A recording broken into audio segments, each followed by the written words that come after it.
Welcome back to Clock the Tea with Dr. Long. I'm your host, Mark Long. Today, we are diving into the blue wave and the budget bust in regards to the government shutdown ending and what that means for everyday folks. Additionally, when cinema slays, we talk about it. A nostalgic rewind to the golden era of the movies in the late 90s and early 2000s.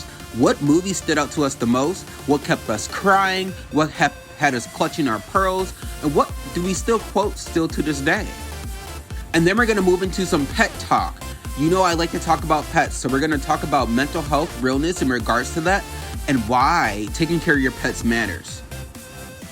We're also going to go into Clock That Bravo tea and get into some Salt Lake City and Orange County, in addition to some rumors. What's happening with the new cities? What is the gossip on the street about Roni? And what is the gossip on the street about the Real Housewives of Rhode Island?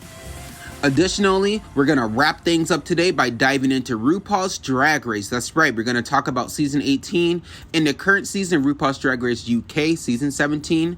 Additionally, The Traitors, the Project Runway Renewal, and Dancing with the Stars. Hang tight. All right, everyone, let's dive into this government shutdown and clock some tea regarding this. So the shutdown drama is finally behind us. Congress stopped playing chicken with people's lives, but here's the real tea. While politicians were busy flexing, families in Wisconsin were waiting, and now SNAP benefits are finally flowing through the door again, and that's just not policy, that's dinner on the table for a lot of people. So for those of you who aren't aware in regards to the government shutdown, basically the shutdown lasted from October 1st to November 12th. Making it the longest shutdown ever in U.S. history, lasting 43 days. Notably, that this was under the Trump administration. The most longest few shutdowns have been under Trump. So the cause of the shutdown, Congress basically deadlocked over funding for 2026 in regards to the funding bill, and Democrats demanded an extension on the Affordable Care Act tax credits and a reversal of Medicaid cuts, while Republicans refused, and also citing cost and immigration concerns.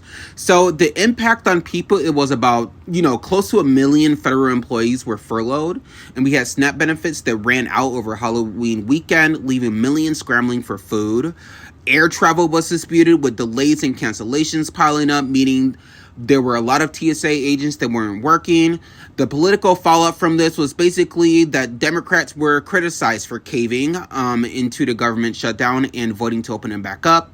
And Republicans claimed victory, most recently for holding firm and standing very firm on their projected support for this bill and what that means in regards to facing criticism for policy weaknesses, or in their words, of making sure that policies and government funding continues throughout the next fiscal year. Now let's hop into more information in regards to that. So let's clock what that means for SNAP, right? Especially since that's the backbone for thousands of households across Wisconsin.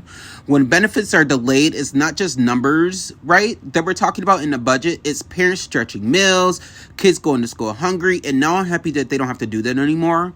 Most importantly, seniors are choosing between groceries and prescriptions, and now they're not. Now there's time for regular full SNAP benefits to be paid out.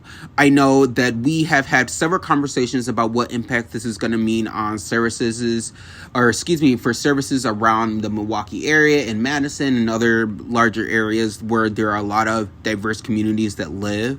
We know going into the holidays, this is going to be super important, but most importantly, this is going to be less stress on the already suffering economy that we're dealing with the cost of living. So I'm happy that the government is finally open. I'm happy that federal employees are going to finally start getting paid, and families are going to start looking at, more optimism in regards to moving into the next year. So, yes, the shutdown is over, but the bigger question is will we keep clocking the tea on how this policy plays out over time, over these next, couple of years while Trump is still in office? But the tea is just hot. We also know that there is recent information that just happened in regards to the Epstein files. So in our next podcast, we're going to dive a little bit more into that.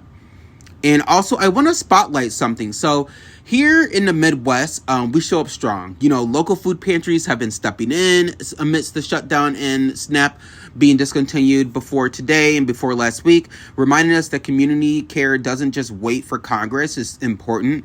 So shout out to every volunteer, every donor, every neighbor, who is stepping in, and especially who is willing to give to nonprofits, for example, like the nonprofit that we have. So at long overdue counseling and mentorship services, we know food security is mental health security. You can't focus on healing, learning, and thriving if you're hungry, but most importantly, if you don't have the representative support or those who look like you, who are pushing for policies and pushing for affirming care for those who need it. Please support long overdue counseling and mentorship services as we are looking to build out more and follow these policies and look into how we can better serve members within Wisconsin, specifically residing in rural communities that need access to services. So we're looking to promote mentorship services and long-lasting mental health services that are going to be available through digital platforms. That's right, meaning people will have access to these services in their home, and we can help them navigate safe locations where they can access services while also meeting them in a community where they are. Because benefits are flowing in, that feels like a miracle, but that should just be a baseline for individuals. So please support long overdue counseling and mentorship services. You can visit us at longoverduehelp.org, or you can just reach out to me at my email, which is mark@longoverduehelp.org, to learn more about our organization. Thank you.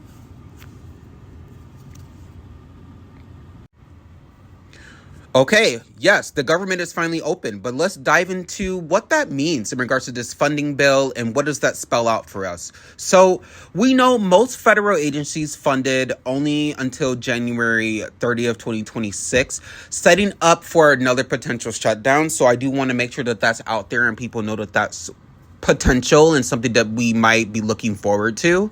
Veterans programs, agriculture, FDA, and military construction are funded through September of 2026, which is areas that Republicans prioritize as essential and politically safe. Now, we know that STAT benefits have been restored and are funded through September after families went weeks without food, as we just discussed during the shutdown. In regards to other things that the funding bill will cover, so we have the Medicaid and Affordable Care Act. Affordable Care Act tax credits, Democrats wanted to extend, right? So they wanted to enhance these subsidies to lower premiums for millions. Republicans refused, and the final bill dropped the extension. That means families could face higher premiums starting in 2026. Now, let's process that, because now we talked about the fact that premiums are going to potentially go up, and people were nervous about that being completely cut from the bill in its entirety. We see that there has been a year extension for people to adjust to their premiums potentially going up, but giving what the Affordable Care Act has covered in the past, this is going to be a lot for families to adjust to around the country, given that premiums went up back in previous presidencies and how that had an impact on individuals. Now, we also know from this funding bill that Medicaid has also been impacted. GOP resisted long-term commitments to Medicaid funding, meaning cuts proposed earlier were avoided, but the program remains vulnerable in the future negotiations. So we'll see more about that down the line, so stay tuned on that. Republicans framed this bill as a clean funding extension. So no new spending, no Affordable Care Act expansions, no immigration-related concessions, nothing of the sort. President Trump and the GOP leaders emphasized that not a single penny went to the Affordable Care Act subsidies or undocumented immigrants. So we already knew that was the case in regards to undocumented immigrants because they don't qualify for these services or benefits.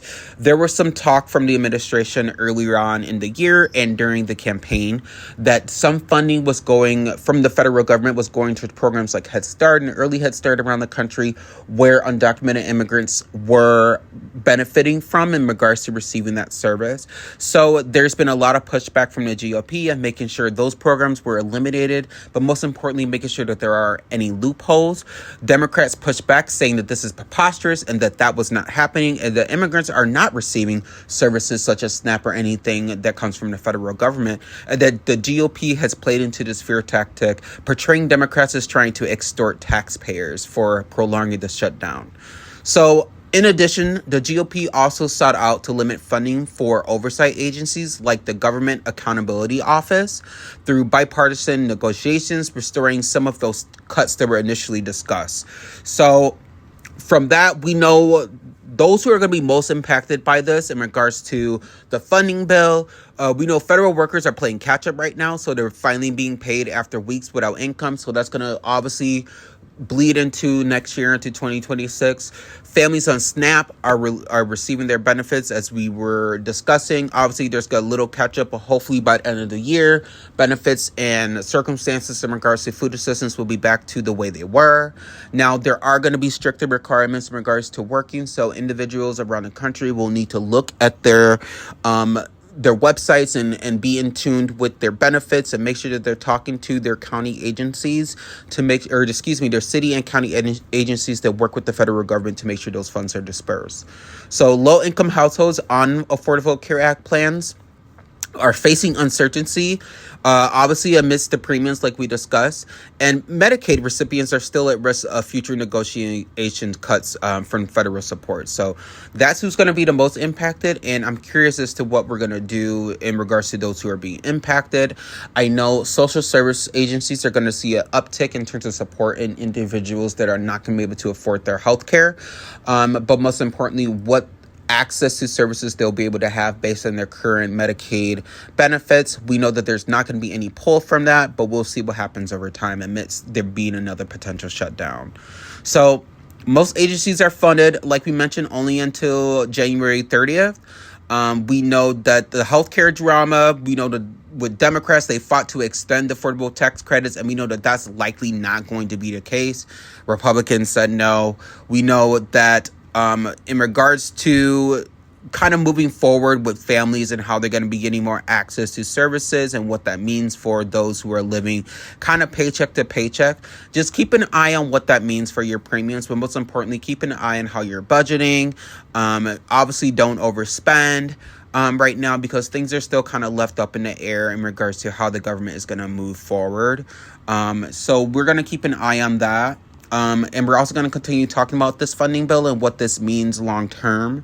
I know across the state of Wisconsin, we are seeing a lot of optimism in regards to just kind of moving in the direction we're moving, considering right now with our government choices and how Tony Evers stood on business and making sure those who receive SNAP benefits, once the courts approved for that to be dispersed, he went ahead and made sure that those people across the country, across the state, had their SNAP benefits, that those are dispersed towards the end of last week and early this week, even with the Trump administration pushing for those benefits to be retracted or taken back until the courts fully decide on this decision. And we know it went to the Supreme Court, and there is a lot of drama there as well. So yeah, I'm curious to see what people were thinking about the funding bill. What does this funding bill mean for individuals who are looking to get more politically involved, right? So I wonder what that means. So I'm curious as to see what that means and how that's going to pan out in the future. All right, I'm ready to kick it old school. It feels so weird to say that now, to kick it old school, especially like being born in 1991, but I guess that's where we're at. You know, I used to say old school for the 70s, for the 80s, for 60s Motown music that I kind of grew up on, that was playing in my house or my grandparents were quite aware. So, but now let's dive back into my version of nostalgia, which is basically when cinema slayed. So remember when going to the movies was like an event? You line up at a box office, grab the oversized tub of popcorn. I mean, you could still do that. But you would pray you'd get good seats, and, you know, no one, or just hope that no one was like, you know, crunching loud or craning in your neck or in the front row or anything like that. Yeah, those times when you used to go to Blockbuster and there was no streaming and that kind of thing. And yeah, I miss those days. I miss the days where you know, maybe you should just get some quotes here and see if you might know where these are from. You in danger, girl. Ghost, 1990. I See Dead People. The Sixth Sense, 1999. You know, these are movies that we all grew up on and movies that kind of were well known. And I think movies have the same effect a little bit, but I honestly do feel like when I watch a movie from the 90s and the early 2000s that there's an extra level of nostalgia or peace or comfort, or I get like really, really, really invested Versus movies now, they're great, right? Like I love the HD of it all. I love the effects. I love the CGI and the AI and everything. But it kind of takes you out of the experience when it's completely indulged in like the experience of technology. And I just miss kind of going to a movie, seeing great acting and seeing great actresses and actors doing their thing. And that was the times that I remember. I remember You're a Wizard, Harry, from the Sorcerer's Stone in 2001, or Hold On to Your Butts from Jurassic Park in 1993. Because, you know, obviously that dino chase scene was fabulous and something that I live for. But yeah, I do miss the 90s and the 2000s. So I'm curious, like, if you ever want me to give my feedback on a certain film or movie, please email me. I think there is plenty of opportunity to dive into a lot of this. So I know a lot of you remember Blockbuster nights and VHS magic. Before streaming, there was Blockbuster, right? Or Family Video or whatever. And I remember Fridays and Thursday nights going to Blockbuster with my brother and my two younger sisters and my dad. My mom wasn't really a huge Blockbuster person. She was more of a library person. And yeah, we would wander the aisles. Obviously, there would be little mini bickering about what VHS tape to rent. I know my sister used to conveniently always rent Cinderella and The Princess and the Goblin over and over again when we had the VHS at home. It was just the weirdest thing, but my dad loved it for her, and I guess we loved it for her too. Well, at the time we didn't, but whatever. But yeah, that was fun. And then we prayed that, like, when we went to check out, that the movie was still there, and we would look to see if movies were still on the rack. I remember those times, and you want to make sure you got there, especially if there was a new release. So like that was a really good time. I remember the golden era of, you know, slay-worthy cinema in the 90s and 2000s that gave us films that were just hits. And I can give you a list of those films, but in the meantime, here's some more quotes for you. Do you remember If You Were a Bird, I'm a Bird? The Notebook, 2004. So that line made us all cry into our popcorn, and I remember just like the moment of them being in a canoe together, and that's very 2004, very tearjerker, very, very that. Also, there's another movie that I'm sure will ring a bell. I See Dead People. Do you remember that one? Still chilling, still iconic. The Sixth Sense, 1999. Okay, so here's some movies. So from the early 2000s, one of my all-time favorites is Jurassic Park from 1993. And then obviously the Titanic from 1997. We had The Matrix come out in 99. Harry Potter was a huge hit in 2001, which projected a series of sequels that basically came out because of the novel's following. And we also had another blockbuster hit, which was kind of competitive with Harry Potter, but in its own lane in terms of the storyline and the epic fantasy that changed cinema forever, which was The Lord of the Rings. And I remember The Fellowship of the Ring, which came out 2001. And then throughout the 2000s of the series of sequels that came out, you know, and how attached everyone were to those movies. They were long, but they were wonderful. You had to go to the theater to see them. The makeup was great. The costumes were amazing.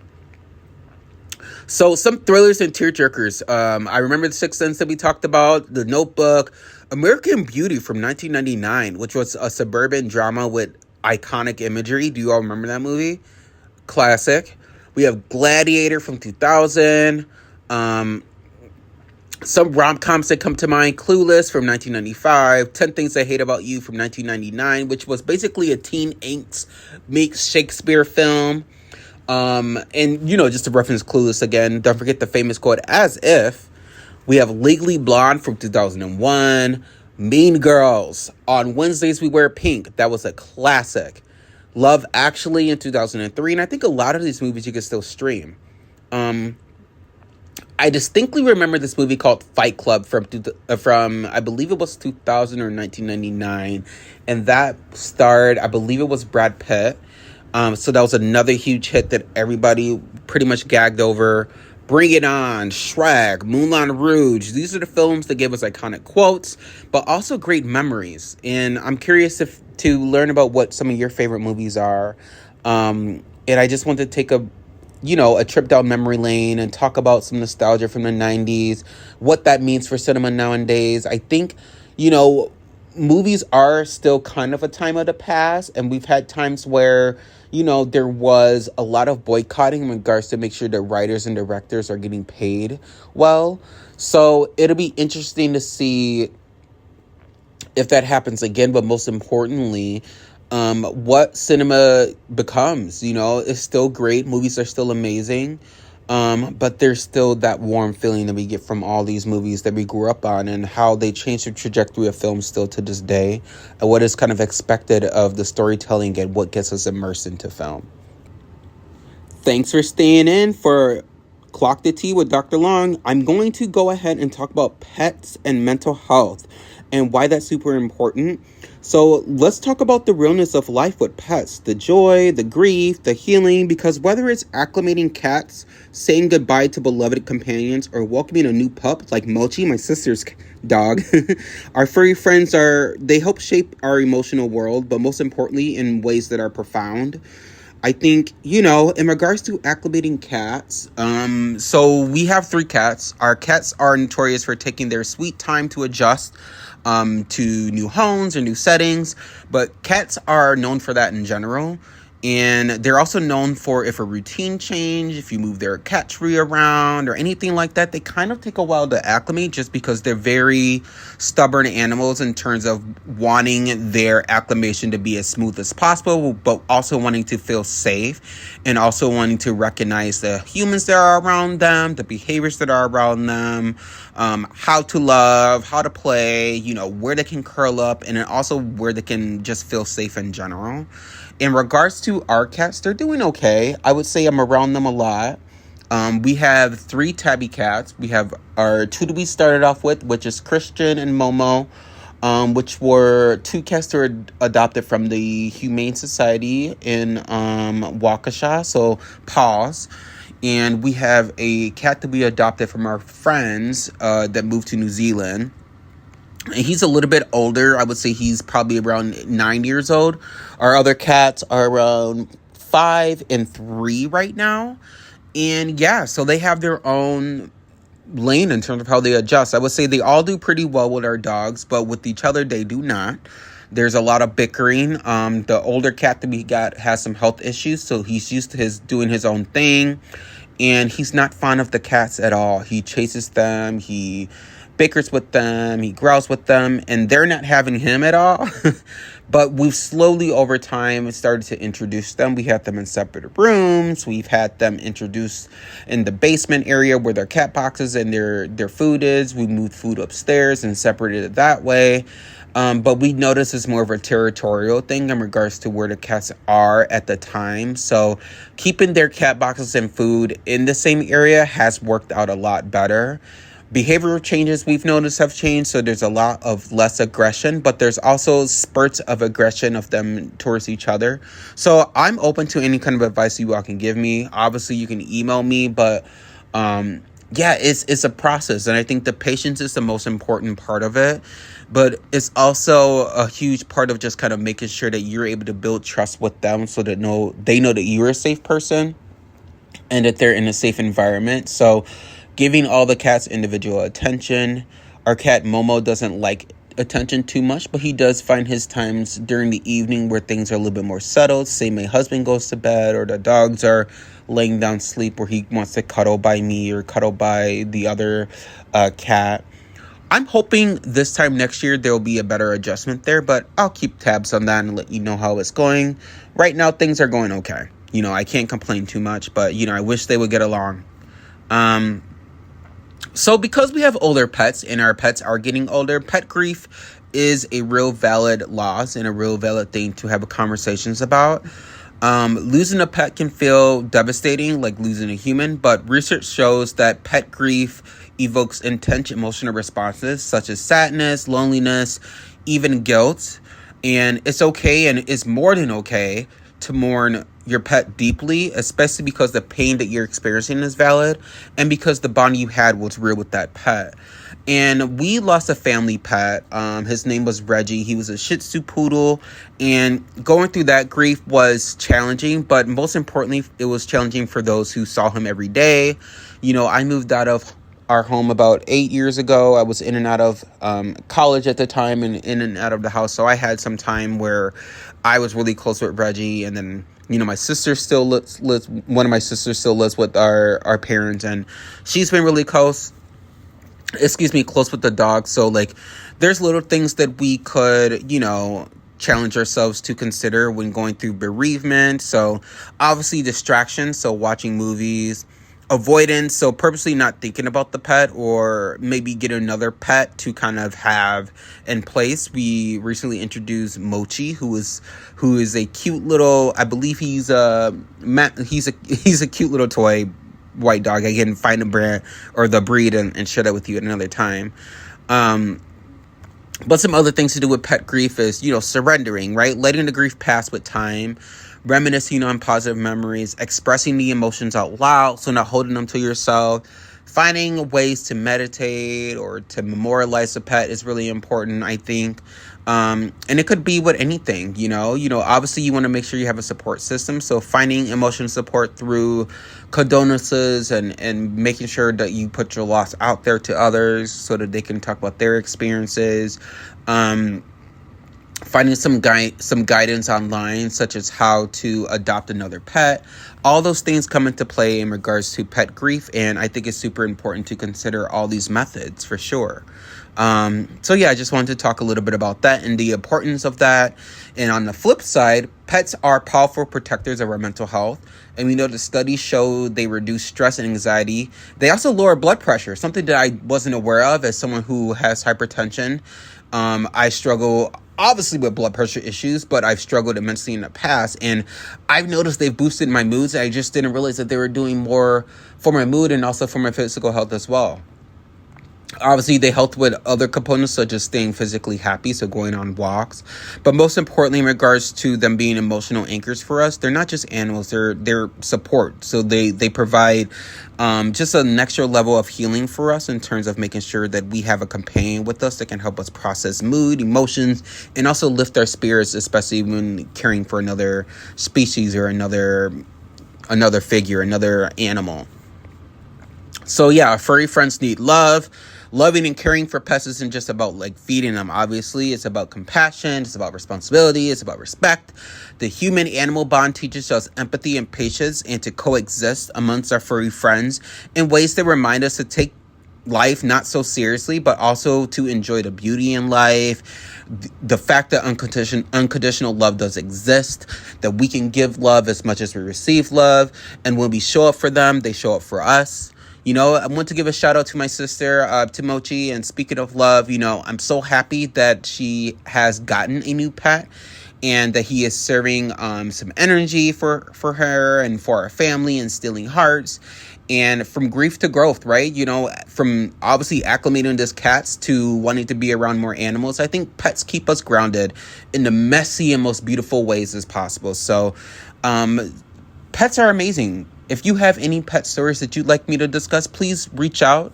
I've been very open on this podcast about sharing my experiences, and I'm so happy that you all are listening and showing your pets some love. And don't forget to give them those cuddles, especially this time of the year.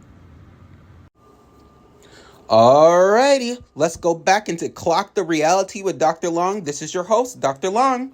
So, let's clock that Bravo tea. Salt Lake City and Orange County are serving up chaos hotter than Lisa Barlow's tequila shots. From Todd's cheating whispers to Meredith spiraling on a plane, the reunion trailer, or the mid-season, trailer proves that this franchise is just messier and is getting better by the moment. So let's hop into Salt Lake City, and then we'll go into the Real Housewives of Orange County. So the Salt Lake City drama, we have season 5, which was basically what we already watched, right? And now we're into this fabulous season, which is basically Meredith spiraling. Heather basically clocking Lisa's tea and calling her out and basically saying that she's behind all like the rumors and the gossip and the blogs. And apparently Meredith Marks went on a huge spiral on Brittany Bateman from the Real Housewives of Salt Lake City. She's a friend of the show. And they were on their cast trip. And Brittany revealed that there are cheating rumors suggesting that Seth is out here cheating, child. Yep, cheating. And that there's a TikTok going around of this person saying that they seen him and all this other things. And you can see that Meredith was clearly upset. And Brittany felt backed in a corner to spill this tea because Meredith had been coming for her. And there was like confusion and water being thrown in each other the night before.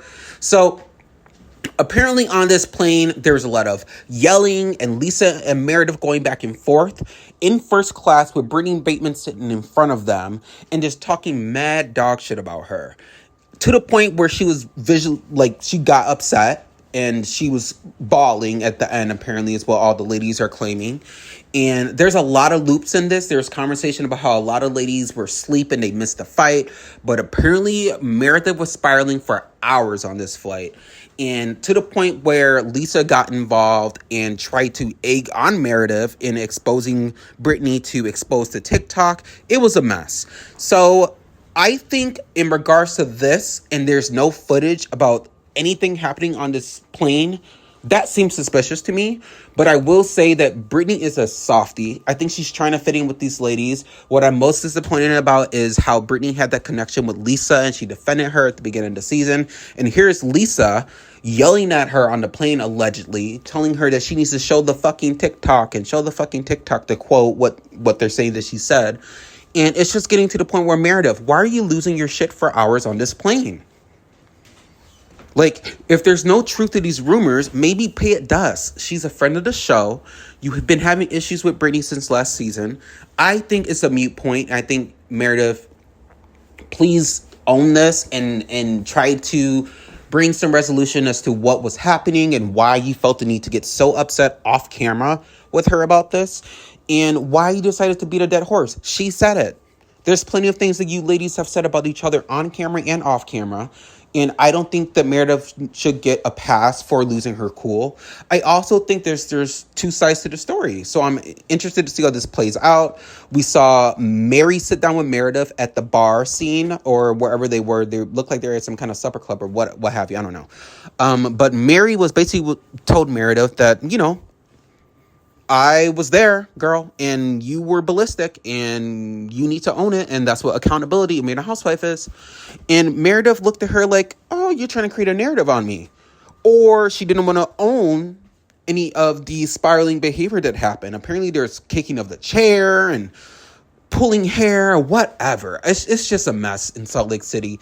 We have the Todd cheating rumors that just came in as well.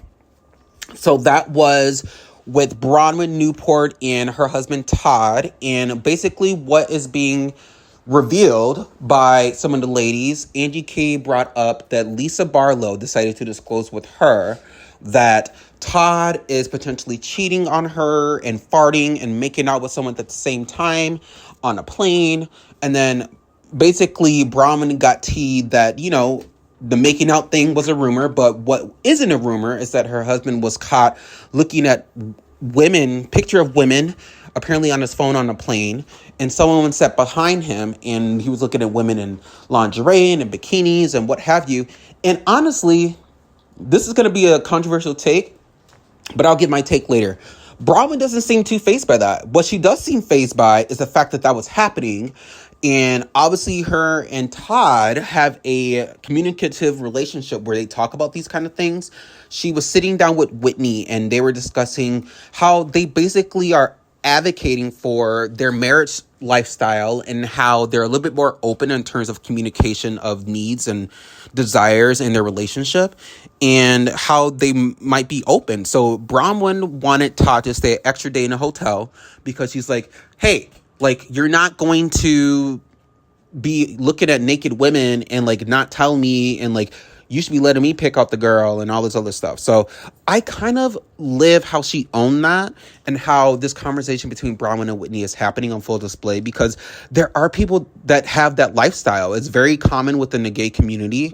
And I think, I'm not saying these women are part of the community, but I am saying that, polyamorous or non-monogamy is something that a lot of people subscribe to. And I think, more conversations around that from Housewives make sense.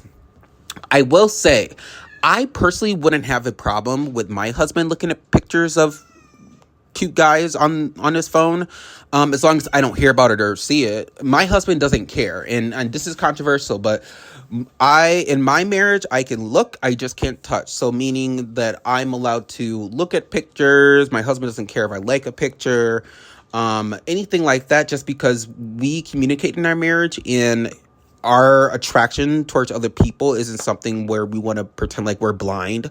So that's something that we allow in our marriage and in our relationship. Now, a lot of people might consider that, bad, but to each his own. If you want to get jealous about things like that, go ahead and get jealous about it. I think it depends on the partnership. Obviously, my husband isn't someone who is kind of like open and looking at pictures. It's just not his style. I'm very, very attracted to men. So like, I have no problem seeing a handsome man and being like, oh, he's hot, or, that's just the tea. And I think that's super important for people to be open about these kind of things. Now, I'm not saying this to have people like start lining up and be like, oh my God, do you hear the tea that Dr. Long spilled? I'm just saying this to make Bronwyn's point about how her lifestyle is unconventional with Todd. And I think that is very, very, very admirable that she spoke about that. And I think she's a top tier housewife. All right, well, let's move on into Orange County. So there's a lot going on in the OC. Obviously, I want to start by clocking right into what's happening with... Oh my goodness, let me get my notes. Let me get my notes, because y'all know I like to go off script about how my notes.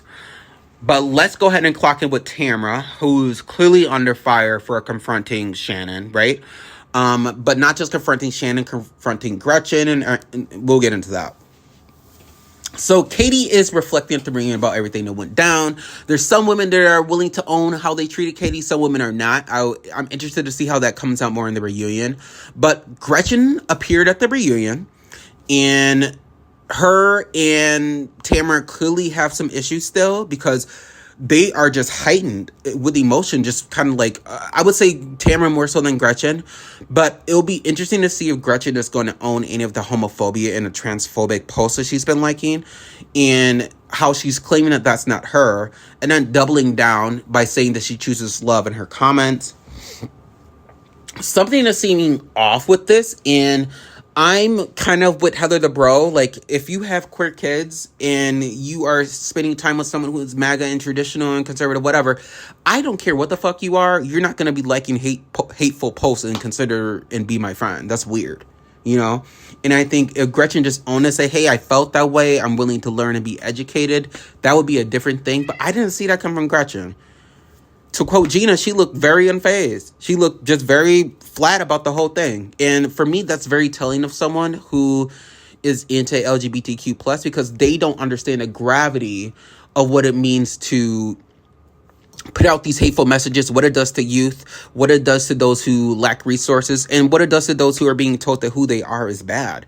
And I think for Gretchen to be surrounding herself around a bunch of people who are LGBTQ+, as she claims, and for her to get upset with Tamara as if Tamara pulled this out of her ass, I mean, Tamara did pull it out of her ass, but she's not pulling everything out of her ass. There needs to be some accountability happening on this at the reunion, because I feel like this is a conversation that we are having in the country right now in regards to LGBTQ+ rights, right? Yeah, that's what I'll say about that. Now, I want to focus on Tamara a little bit, because I think Tamara is, arguably one of the stars of Orange County. And I think going into next season, it makes sense to keep her on. If you notice, they've brought someone on these last few seasons to ruffle Tamara's feathers. Her first go around, they really didn't really bring someone on, but they did have her bring on one of her close friends, which was Jen. Pandrati, who was called out for not being a great friend, obviously to Tamra, but also because of her husband and the cheating rumors and that kind of thing. So that kind of gave Tamra a good storyline that season. And as well as we had Alexis last season, and this season we have Gretchen. So Tamra is the it girl of Orange County right now. She's bringing us the drama. She's bringing us the chaos, the emotional responses and reactions. So I think her spot is solidified for next season. I'm curious to see what direction they will go with Shannon. I think Emily and Gina are solidified for next season. I think Katie is back, and so is Heather Dubrow. I would love to see a return of someone random, like Noella. And then I want to see Kelly Dodd, and I want to see Vicky back.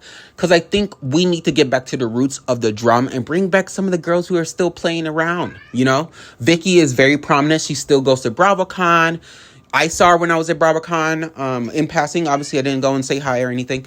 Because there's a crowd of people around her. But yeah, these ladies are the starters of pretty much the Housewife franchise, and they're going to be there till the end. And in regards to Tamra, I think she's solidified. So yeah, moving over to Jen.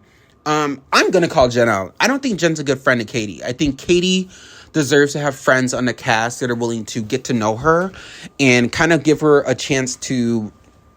Well, they gave her a chance to explain herself, but more so of a chance to kind of redeem what it looks like to be a good friend and not be so on edge and like calling out everything that she brings to the table. Because that's exhausting. As a new person, part of a group, you want to get called on left and right. You know what I mean? Jen went through her phase of being called out all her first season and second season. Obviously, she had a little back and forth with Gina at one point. So I'm not saying that as a new person on the show, you shouldn't have any backlash, but Katie, right now you're going to be going into your third season next season. So I say bring it, girl, and let the girls have it. They let you have it with this lie detector test. And there's just a lot happening. And I think Jen can be a better friend to Katie just by showing up and listening. Sometimes you just need your friend to listen to you. And it just seems very one-sided. I think Katie thought they were more friends than what they were. I think Jen put on this show of being close with Katie because at the time she was kind of iced out from the other ladies, and Tamra was like the ringleader with that. And, you know, obviously at the time Tamra was close with Heather, and then now Tamra's having falling out. So, and I think it's easier for Jen to kind of find her place with the ladies again socially because she's able to call Tamra out with no hesitation. And the ladies are kind of like open to it. As well as Jen being open to it. What I'm not okay with is like now you have to find out what it looks like to be called out on being a bad friend. If Katie and Tamara come close and there's a new wife or a returning person, Jen, you're going to be in a hot seat, baby. That's what I think. That's personally what I feel. So we can get into more Orange County. I will be super excited for a Vicky return. I'm not a huge fan of Vicky as a person, but I like Vicky and what she brings to Bravo, what she brings to the network, Vicky's connections, basically the fact that she's been there from the beginning. She's an OG. So there's room for that, and there's room to see how her relationship with Kelly Dodd has changed. If there is a relationship there, there's room to see what the relationship will look like between Tamra, Vicky, and Shannon. Moving forward, I know they were the three amigas in the past. I don't think they're going to be the three amigas anymore. So we'll see what that looks like. Okay, the last topic I wanted to cover now, in regards to Housewives. So, there is some talk about the Real Housewives of Vancouver, which is a nostalgic fave for those who live in Canada, is going to be streaming on Peacock, right? So that's going to be coming to Peacock. In addition to the Real Housewives of Rhode Island, which filming just wrapped this fall.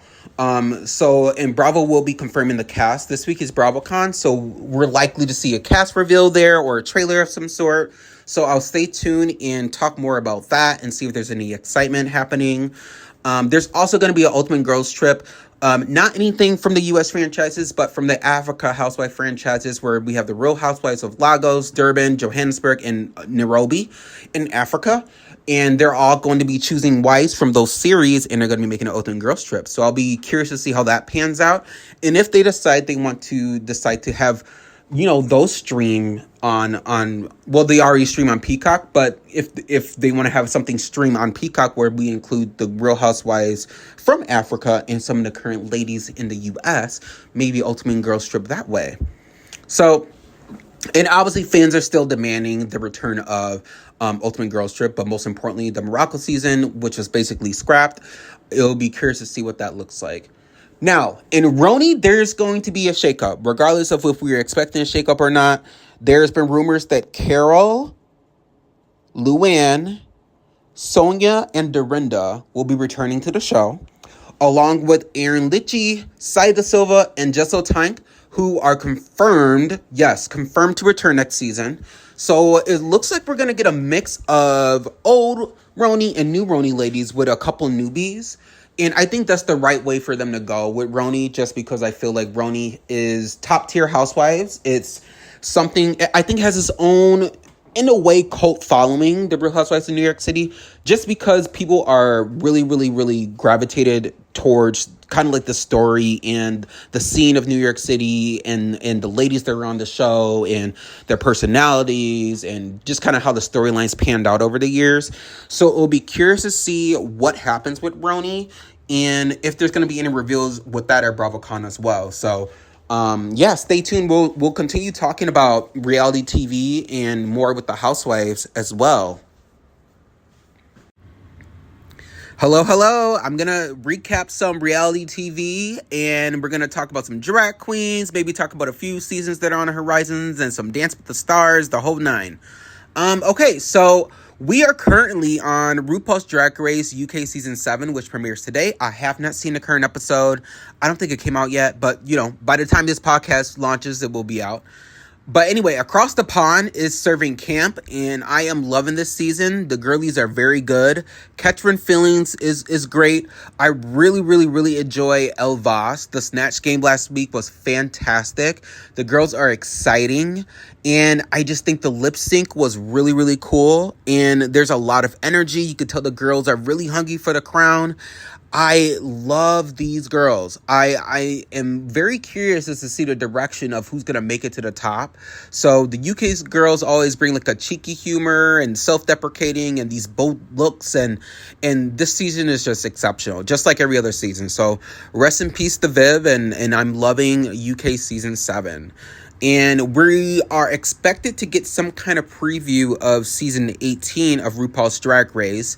Now, I haven't seen it yet, and I think it's going to launch online sometime. And basically, we are going to get like a little mini preview of the queens of that season, the theme, the promo. And that's exciting because the next season of RuPaul's Drag Race season 18 premieres in January of 2026.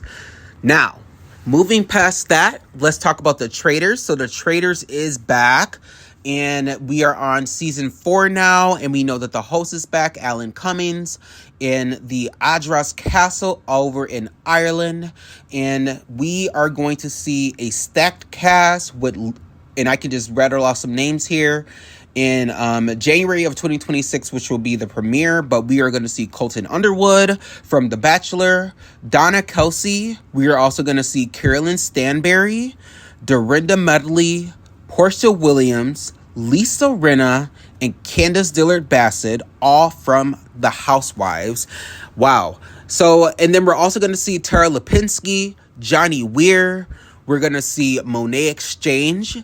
And this is going to be a quite packed season of a bunch of people from the Survivor series and from the Challenge.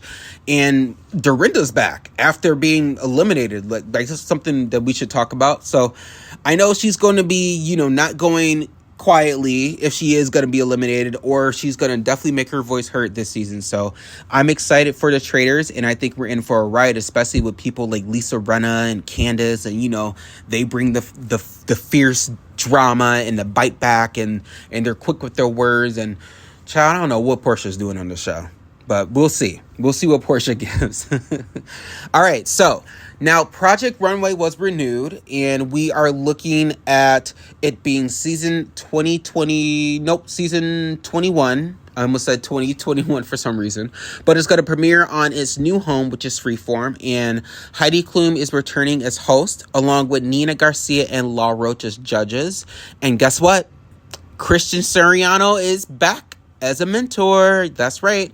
And, you know, the winner was VJ of last season, who is a trans designer from the Philippines. And it's just amazing. She has like this bold style. She's unapologetic about who she is. And this renewal means more drama in a workroom, but more unconventional challenges, more designers. And I thought our girl, obviously from RuPaul's Drag Race, Utica it down, Ethan. And it was just an amazing thing to see. The twins were amazing. It was just a great season. So I'm excited to see that come back.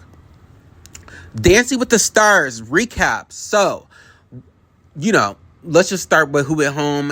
Andy Richter, whatever his name is, was eliminated in week 9, leaving the competition tighter.